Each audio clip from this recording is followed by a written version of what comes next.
Hey y'all, and thanks for joining me for yet another presentation. In this video, we're going to be making some super tender, falling off the bone, oven-baked barbecue ribs.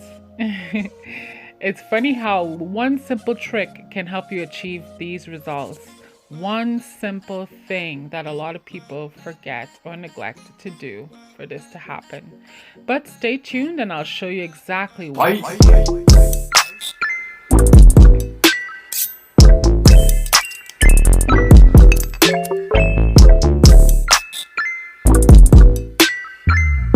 Hey guys, I'm gonna be making some barbecue side ribs. So here I have a nice portion of side rib, which I'm going to take out of this packaging.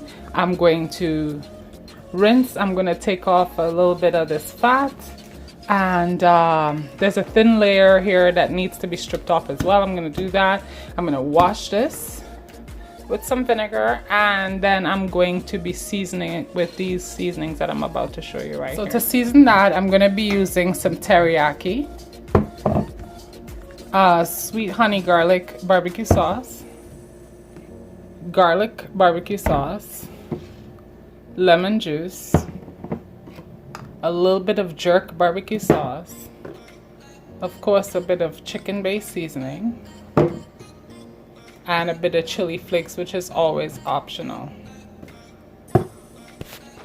as well as some allspice, minced ginger, minced garlic, homemade green seasoning, cilantro leaves, smoked paprika, rosemary, onion powder, and a bit of black pepper as well.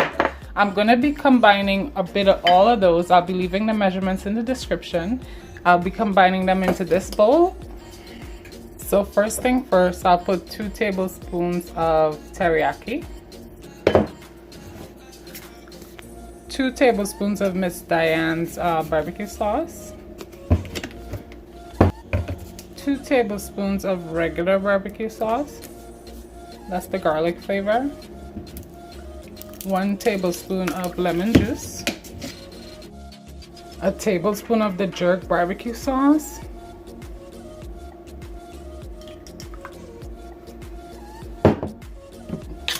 your chicken-based concentrate, I'll say about 1 tablespoon, the chili flakes, which is always optional.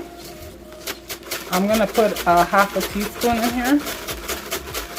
Some black pepper, I'll say half a teaspoon. Half a teaspoon of allspice.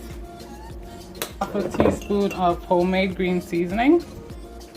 Minced garlic, half a teaspoon.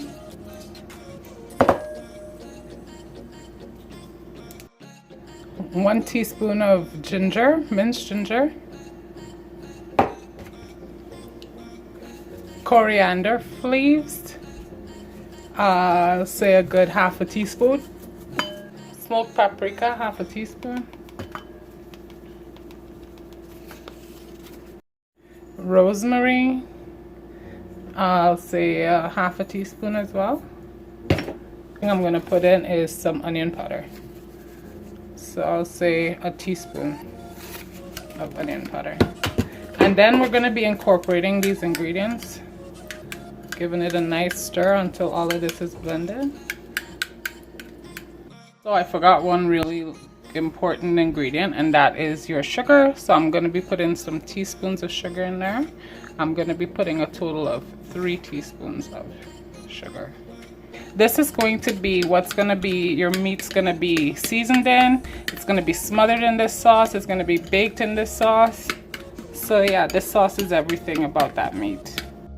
So here I have my rack of side ribs, and what I'm doing first is I'm just taking off all the excessive fat, like all this extra fat that doesn't need to be on here. I'm just gonna take the time to clean that off, and yeah, so just take a look at how I do so. Now here you'll see me putting tiny little slits. It's not cut all the way through the ribs on either side. I'm just slitting it because the meat is raw and I want it to absorb all this moisture that I'm putting into it. So you see me put some tiny little slits along each riblet. I'm doing on the other side, cleaning off the fat as well, and I'm also going to be applying some slits on each of those riblets, as you can see here.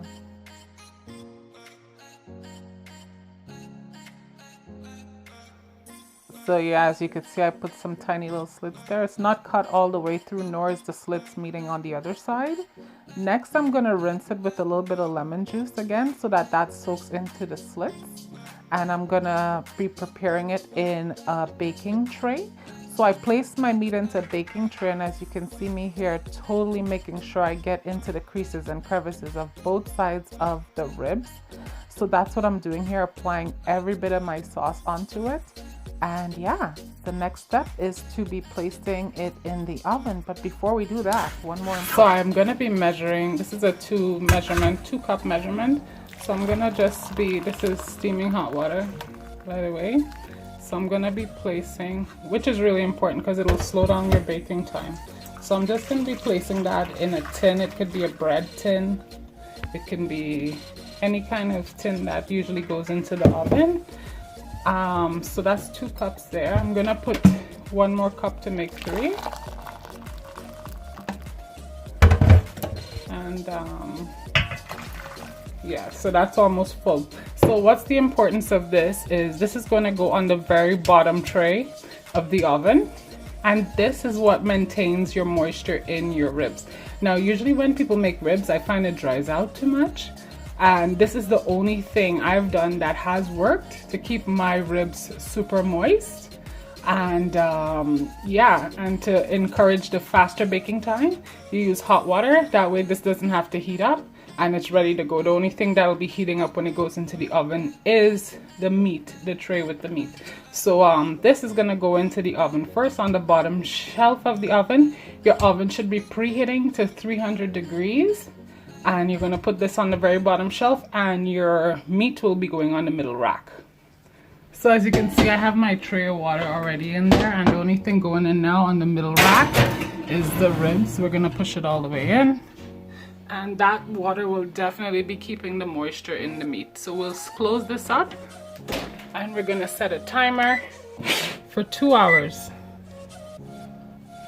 Get that started, so we'll know exactly how much time it's been in there. 2 hours later. So it's been 2 hours, and I had the ribs in the oven. As you can see, my bath water here is still about halfway, so it only went down 1/4 of the way. I'm going to be checking on these ribs now, see how they're doing.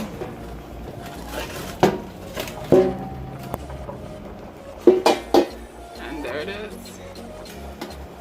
As you can see, it's effortless to poke it. You know, it takes nothing to poke it. It's fully cooked. Fully, everywhere. So anyways, I'm gonna be taking this out of the oven now. It took exactly 2 hours to bake. And then I'm just gonna baste it with a little bit of barbecue sauce up top, but I'll show you what I'm doing. So I'm just gonna add about 2 tablespoons of my sweet barbecue sauce on here. It doesn't need this isn't mandatory. However, I would like to put some just to bring it back to barbecue. I'm putting about 1/2 teaspoon of coriander leaves on there as well. And I'm not gonna just spread that over the meat. It doesn't need anything else. Like I said, that's just for cosmetics. So yeah, this is what it looks like up close and personal now that I added 2 tablespoons of barbecue sauce to it. And it made its own gravy there. So yeah, the ribs are cooked.